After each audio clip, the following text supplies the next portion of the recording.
بسم اللہ الرحمن الرحیم۔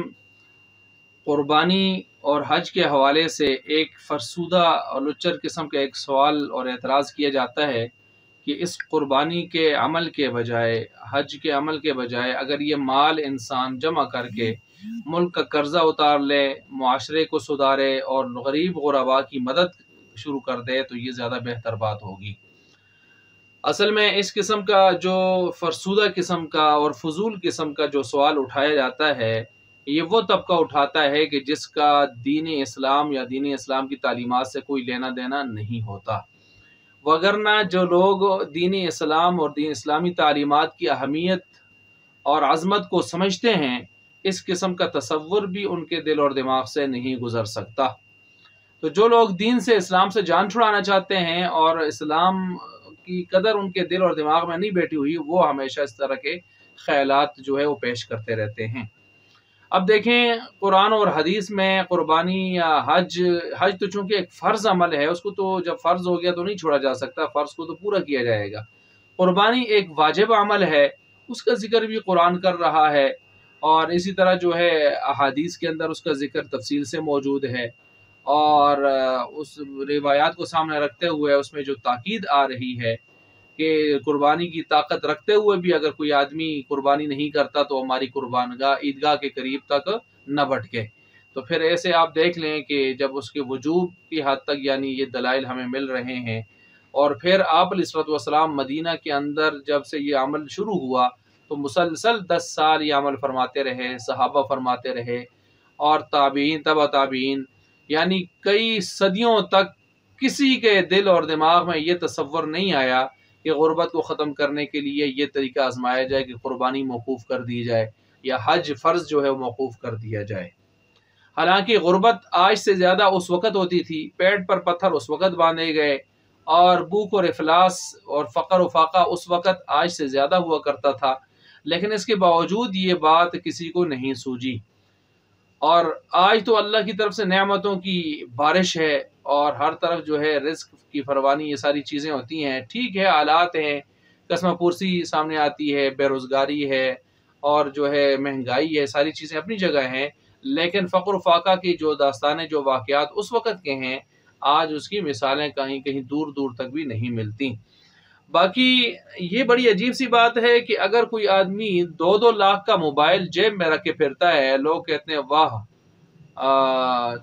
یعنی اس کو کوئی یہ نہیں کہتا کہ تو فضول خرچی کرتا ہے، تو اتنا مہنگا موبائل 2 لاکھ 3 لاکھ کا لے کے پھر رہا ہے، یہ تو 8-10 ہزار روپے میں بھی تیری ضرورت پوری ہو سکتی تھی کسی موبائل سے۔ تو سب اس پر حیران ہوتے ہیں اور اش کر اٹھتے ہیں، لیکن اس کو یہ ہدایات نہیں دیتے، اس کو یہ لیکچر اس کو نہیں دیتے کہ آپ اتنا مہنگا موبائل لے کے یہ پیسے کسی غریب پر بھی آپ صدقہ کر سکتے تھے۔ کوئی آدمی مہنگا سوٹ پہن لے، بڑی سے بڑی کوٹھی بنا لے، اور کوٹھی اپنے گھر کے اوپر، گاڑی کے اوپر وہ کروڑوں روپے لگا لیتا ہے لش پش پر، لیکن وہاں پر کوئی طبقہ اٹھ کر اس قسم کی باتیں اس کو نہیں کہتا کہ آپ پڑوس میں اتنے غریب لوگ ہیں اور آپ کوٹھی کی چمکاہٹ پر جو ہے وہ کروڑوں روپے لگا رہے ہو، یہ کوئی نہیں کہتا۔ اسی طرح روزانہ لوگ سگریٹ کے اوپر جو ہے کروڑوں اربوں روپے پھونک لیتے ہیں اور جو ہے دھوئے میں اڑا دیتے ہیں، حقے پر، سنگار پر اڑا دیتے ہیں، پان کھا کے سڑکیں جو ہے ساری سرخ کر لیتے ہیں، نسوار والے جو ہے وہ ساری سڑکیں کالی کی ہوئی ہوتی ہیں، روزانہ یعنی کروڑوں کی اور اربوں روپے کی یہ منشیات کو ہے چل رہی ہوتی ہیں، اور یہ آج تک کسی کو یہ نہیں سوچا کہ کوئی ان سے یہ کہہ دے کہ بھائی یہ چیزیں آپ ختم کر دیں، یہ پیسے آپ جمع کر کے ملک کا قرضہ اتاریں یا اس قسم کی باتیں کریں، یہ کوئی نہیں کہہ رہا۔ اسی طرح جو ہے اسپورٹ کے نام پر، ثقافت کے نام پر جو بے حیائی کا ایک بازار گرم ہوتا ہے، اور کھیلوں کے نام پر اور تھیٹروں کے اور میلوں کے، سرکسوں کے نام پر اس میں جو کروڑوں اربوں روپے بہا دیے جاتے ہیں، ٹیموں پر باہر جا رہی ہیں، آ رہی ہیں، اور یہاں پر ادھر ادھر، یہ آج تک کسی نے نہیں کہا کہ ان کھاتوں کو بند کر کے آپ یہ پیسے جو ہے وہ ترتیب سے لگا دیں غربت کو ختم کرنے کے لیے۔ اور اسی طرح جو ہے بادشاہوں کی عیاشیاں اور شاخرچیاں، اس پر ہم دیکھتے ہیں ان کے پروٹوکولز، اور اس قسم کی چیزوں پر جو ہم دیکھتے ہیں ان کے جو ہے لش پش قسم کے ڈالے گاڑیاں، ویگو اور اس قسم کے سلسلے، اس پر جو اتنے اخراجات آتے ہیں، آج تک اس حوالے سے کسی نے یہ ترغیب نہیں دی۔ المختصر، اگر یہ ترغیب آتی ہے ان کے دل اور دماغ میں، یہ ہمدردی کا جذبہ اگر یہ پیدا ہوتا ہے تو حج اور قربانی کے بارے میں آخر کیوں؟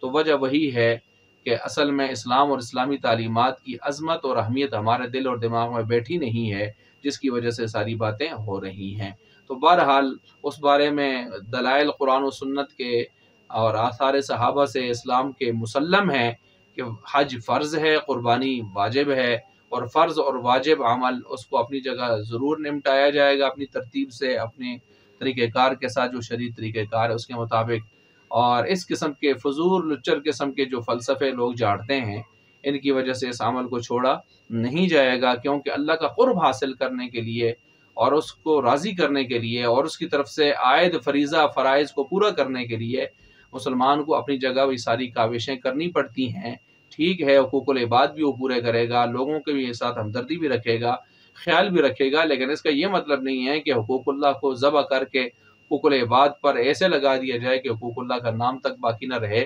یہ کہاں کی عقل ہے اور دانش مندی ہے؟ اللہ تبارک و تعالیٰ سمجھنے کی، عمل کرنے کی توفیق عطا فرمائے۔